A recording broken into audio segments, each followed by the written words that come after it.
Bismillahirrahmanirrahim. Assalamualaikum warahmatullahi wabarakatuh. Kali ini kita akan melanjutkan perkuliahan pemrograman dasar kita, dan pada kesempatan kali ini saya akan membahas mengenai implementasi algoritma dan flowchart.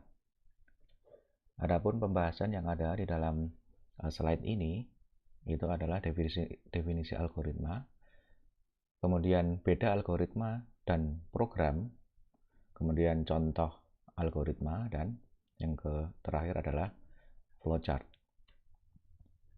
Mari kita masuk. Yang di bagian pertama adalah definisi algoritma. Nah, algoritma secara umum adalah bisa didefinisikan sebagai logika, metode, dan tahapan sistematis yang digunakan untuk memecahkan suatu permasalahan.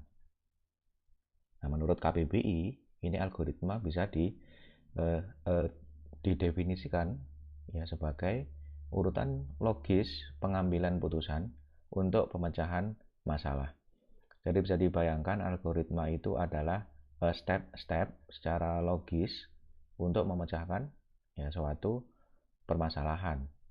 Dan algoritma ini tidak misalkan ada satu permasalahan itu tidak hanya bisa dipecahkan oleh suatu algoritma saja. Jadi sifat dari algoritma itu dia bisa dikemukakan atau ditawarkan oleh banyak orang, dia bisa dibandingkan ke handalan algoritma tersebut, dia bisa berkembang terus, dan dia bisa usang gitu ya. Jadi kalau sudah ada yang dikembangkan lebih bagus ya berarti dia bisa jadi algoritmanya sudah usang gitu ya. Oke, kemudian beda algoritma dan program. Jadi memang di sini sering disalahartikan kalau program, maksudnya algoritma itu sudah pasti program. Nah, ternyata tidak, gitu ya. Nah, kita simak sekarang bedanya apa. Program adalah kumpulan instruksi komputer, sedangkan metode dan tahapan sistematis dalam program adalah algoritma. Jadi program itu sendiri itu adalah kode-kode atau keyword-keyword yang digunakan dalam ketika Anda menulis suatu bahasa pemrograman. Itu disebut program. Nah, di dalam apa yang ditulis di dalam bahasa pemrograman tersebut, dalam program tersebut, itu Anda bisa menanamkan algoritma. Gitu ya. Nah, beda-beda intinya di situ. Jadi algoritma itu ditanamkan ke dalam program. Tapi kalau program itu hanyalah sebagai bahasa komputer atau instruksi-instruksi komputer. Jadi algoritma itu ya sebenarnya tidak hanya bisa diterapkan dalam bahasa pemrograman saja. Tapi kalau misalkan Anda menyelesaikan permasalahan sehari-hari, misalkan permasalahan di organisasi gitu ya, itu Anda bisa menerapkan algoritma. Jadi flow work cara kerja orang itu bagaimana, itu bisa Anda terapkan algoritma ya. Jadi mengorganisir orang itu juga bisa Anda terapkan algoritma. Jadi algoritma itu sifatnya lebih global, bisa diterapkan di mana-mana. Ya, misalkan untuk antrian bagaimana caranya di antrian yang semula mengular sangat panjang. Nah, ini algoritmanya bagaimana ini supaya nanti antriannya bisa semakin pendek gitu ya. Nah, itu ketika diterapkan misalkan di antrian atau di kehidupan sehari-hari ya. Terus kemudian contoh yang lain barangkali ketika pemilu yang dulu semua orang mau datang di jam berapapun bisa, mau berbondong-bondong boleh. Nah, sekarang karena masa pandemi ini tentu saja ada ketentuan-ketentuan khusus ya. Jadi tanda petik ada algoritma khusus gitu ya, supaya orang itu ketika datang itu dia nggak berkumpul gitu ya. Jadi ada bagaimana nih algoritmanya gitu ya. Itu algoritma. Nah, program ini ditulis dengan ini kaitan dengan program ya, masih kaitan dengan program ini ditulis dengan menggunakan bahasa pemrograman ya. Jadi bisa kita sebut bahwa program adalah suatu implementasi dari bahasa pemrograman gitu ya. beberapa pakar memberi formula bahwa jadi bisa disebut program itu adalah struktur data plus algoritma. Nah, nanti ada mata kuliahnya sendiri nih. Anda nanti akan ambil. Ada mata kuliah algoritma, ada mata kuliah struktur data, gitu ya. Nah, untuk yang sekarang pemrograman dasar, nah kita belajar tentang keyword-keyword atau ya tata bahasa terstruktur gitu ya. Jadi di pemrograman terstruktur. Selain keyword juga ya alurnya, logika informatikanya juga harus kita pahami gitu ya. Nah, yang kemudian adalah menilai sebuah algoritma. Bagaimana algoritma itu dianggap bagus seperti tadi gitu ya. Algoritma bisa berkembang, bisa ditawarkan algoritma yang lebih bagus. Nah, ini apanya yang dinilai? Yang pertama adalah tingkat kepercayaannya tinggi atau reliability. Tidak ada perbedaan hasil antara iterasi atau penggunaan kesekian dengan yang misalkan sudah digunakan beberapa ratus kali atau beberapa ratus iterasi gitu, looping gitu ya. Nah, jadi tingkat kepercayaannya tinggi. Kemudian pemrosesan yang efisien. Jadi lazim bahwa algoritma itu dikembangkan berdasarkan, nah ini resource memori yang digunakan ini lebih rendah. Misalkan itu bisa disebut algoritma itu lebih bagus daripada algoritma yang pendahulunya. Jadi kalau konteksnya di komputer itu ya dibandingkannya dengan resource memori yang dipakai itu lebih rendah atau tidak, salah satunya seperti itu. Kemudian sifatnya general. Jadi dia semakin general, algoritma semakin bagus. Jadi tidak ada kondisi khusus yang maksudnya tidak ada prasyarat untuk menggunakan algoritma tersebut. Semua kasus bisa digunakan. Maksudnya semua kasus yang satu topik ya, itu bisa menggunakan algoritma itu. Jadi misalkan ada algoritma untuk mencari jarak terpendek. Nah, itu ada algoritma Dijkstra untuk ya yang populer gitu ya. Dia sifatnya general. Mau jaraknya antara 2, antara 3, antara 4 dan seterusnya itu masih bisa. Jadi nggak secara spesifik harus 2 jaraknya. Nah, itu juga algoritma yang kurang bagus dibandingkan dengan algoritma yang general gitu ya. Kemudian mudah dimengerti. Nah, semakin mudah dimengerti, semakin mudah orang untuk mengimplementasikannya di dalam program gitu ya. Jadi prinsipnya untuk membuat algoritma yang simple itu susah kan gitu ya. Jadi artinya untuk membuat algoritma yang mudah dimengerti oleh orang, tapi dia itu jalannya bisa betul, nah itu susah dibuat gitu ya. Jadi semakin simple, semakin susah sebenarnya, gitu ya. Kemudian portabilitas yang tinggi bisa diterapkan di ya berbagai area. Kalau di konteks bahasa pemrograman ya fungsi-fungsi yang ada dalam bahasa pemrograman itu bisa menerapkan algoritma tersebut. Jadi nggak perlu ada dideklarasikan di bahasa pemrograman itu fungsi khusus gitu ya. Jadi memang sudah siap diimplementasikan di bahasa pemrograman tersebut, di banyak bahasa pemrograman. Nah, ini kita akan melihat contoh algoritma dan implementasinya. Di sini permasalahannya, misalkan Anda adalah seorang guru SD yang ingin membuat ranking dari nilai ujian dari 9 orang murid Anda. Nilai ujian murid Anda adalah sebagai berikut. Ini belum urut kan ya. Jadi nilainya 56, 78, 43, 96, 67, 83, 51, 74, dan 32. Bagaimana algoritma dalam pembuatan ranking nilai tersebut? Nah, jadi di sini permasalahannya adalah gurunya ini mau cari ranking siswa gitu ya, dari yang semula belum urut ini. Nah, caranya gimana? Kita bacakan dengan algoritma gitu ya. Ini saya tampilkan di sini datanya yang belum urut. Di sini saya tampilkan pemecahannya step by step. Yang pertama, buat suatu variabel. Nah, kita ingat di praktikum kemarin itu adalah variabel itu adalah dia nilainya bisa diupdate. Ya, satu tampungan nilai yang dia bisa diupdate. Ya, jadi untuk nampung suatu nilai di bahasa pemrograman itu Anda harus membuat salah satunya ya variabel gitu ya. Nah, kemudian variabel tersebut dikasih nama variabel ranking gitu ya. Nah, terus variabel ranking itu diset sama dengan 1. Jadi nilainya variabel ranking itu berapa? 1.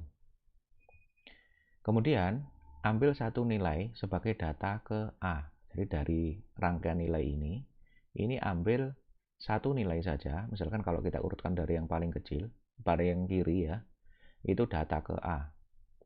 Gitu ya. Jadi ada variabel A juga nantinya gitu ya. Misalkan 56. Jadi A yang pertama ini masih 56 posisinya ya. Cek nilai paling depan 56 ya, nilai itu sendiri ya, sampai paling belakang 32 gitu ya.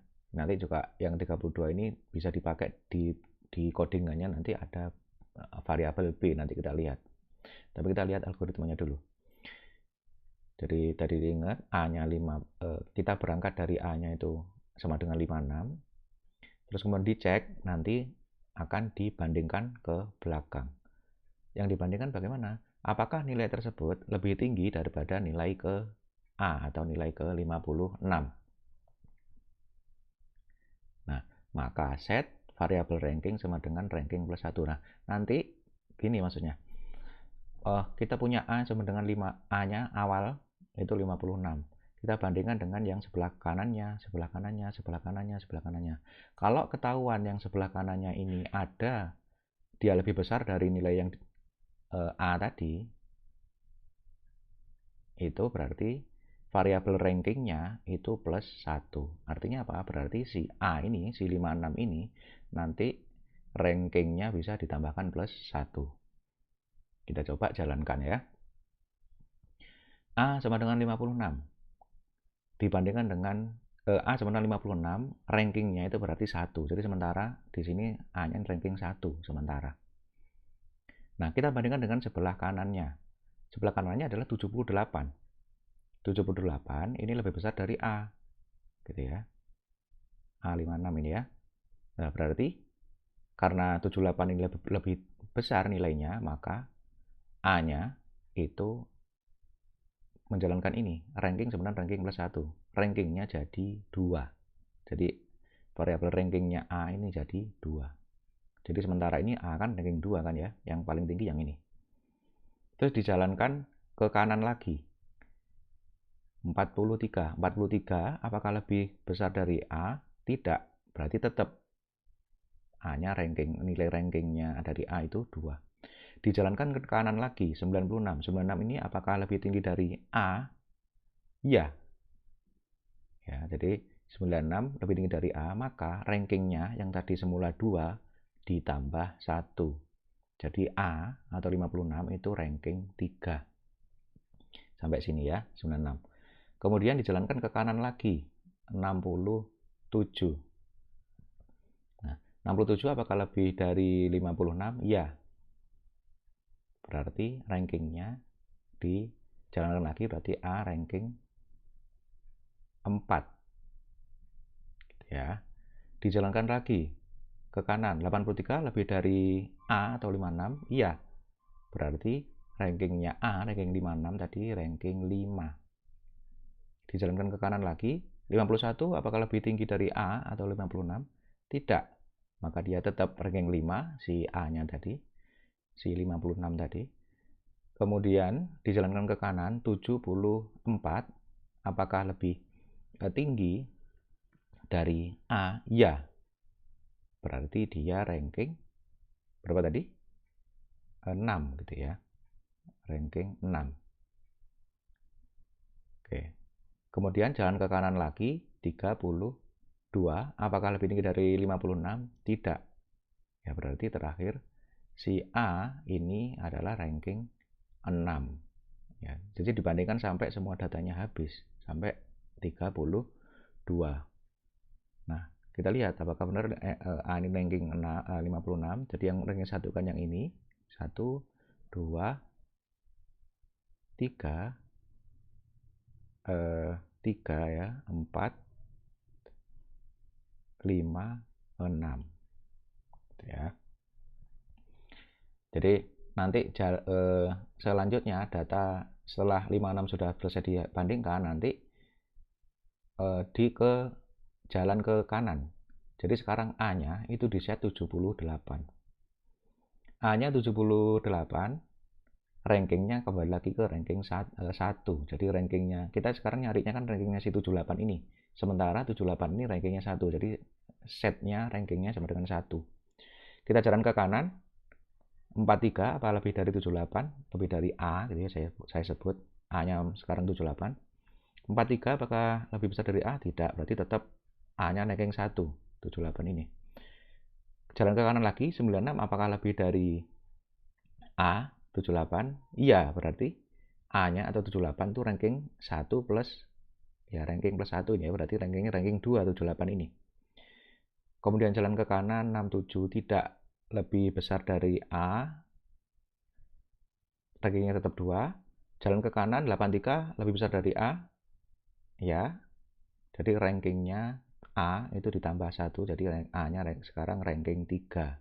78-nya ranking 3 ya, sampai di sini.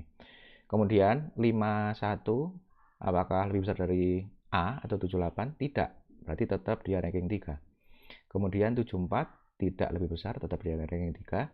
32 tidak lebih besar, tetap dia ranking 3.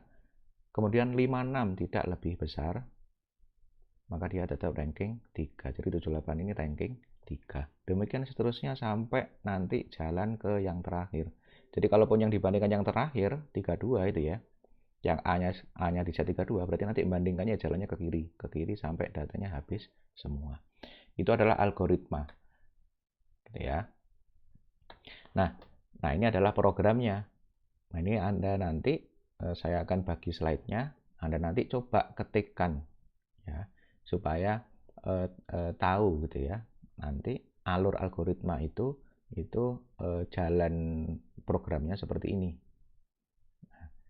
Saya belum akan detail menjelaskan misalkan iterasi for-nya, terus kemudian di sini ada penyimpanan array-nya, nanti malah membingungkan ya di tahap-tahap awal ini. Jadi nanti dicoba dulu saja. Yang penting sekarang Anda pernah ngetik kata kunci ini, nanti ketika tiba saatnya penjelasan nanti ya Anda sudah pernah tahu gitu ya, bentuknya seperti ini. Nah, ini adalah hasilnya. Jadi si 56, si A, data yang paling kiri tadi, dia ranking berapa? Contoh ranking 6. Terus 78 ranking 3, 43 ranking 8, dan seterusnya sampai akhir. Gitu ya. Nah, kemudian ada contoh algoritma dan implementasi yang selanjutnya. Nah, ada istilah FPB ya. Jadi FPB ini adalah kepanjangannya, kalau nggak salah ya, faktor persekutuan terbesar ya. FPB ya. Istilah yang FPB adalah istilah yang digunakan untuk menyatakan sebuah bilangan yang mampu membagi pasangan bilangan lain sehingga didapatkan hasil bilangan bulat yang paling kecil. Contoh, kalau kita lihat contohnya sih kira-kira pasti ingat ya namanya FPB.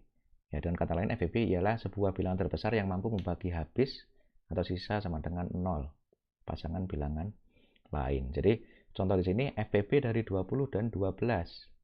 Ya, faktor dari 20 atau yang bisa membagi 20 itu adalah 1, 2, 4, 5, dan 10. Faktor dari 12 atau yang bisa membagi 12 itu adalah 1, 2, 3, 4, dan 6. Nah, di sini kita cari FPB-nya dari 20 dan 12 itu adalah 4. Kan biasanya kalau pakai kertas itu kan di sini dilingkari. Faktornya yang paling besar nilainya berapa? Ya, 1, 2 memang sama-sama faktor, tapi yang paling besar adalah 4. Ya, biasanya dilingkari gini kan, kalau dulu di SD itu ya. Mudah-mudahan masih ingat ya, FPB. Nah, oke. Nah, saya akan tampilkan semuanya. Nah, di sini algoritma Euclidean untuk menemukan FPB dari dua buah bilangan. Jadi karena di sini menggunakan sisa pembagian di algoritma ini kita akan pakai modulus. Jadi modulus itu sisa pembagian ya. Contoh misalkan 4 dibagi 3. 4 modulus 3. Itu hasilnya adalah berapa? 1. Sisa pembagiannya adalah 1. Jadi 4 bagi 3 itu kan dapat 1. Sisanya 1 gitu ya. Oke. Kemudian algoritma adalah yang pertama input bilangan 1 ya pakai scanf gitu ya. Kemudian input bilangan 2 pakai scanf atau sudah dideklarasikan boleh gitu ya. Jadi intinya ada 2 bilangan, 1 dan 2.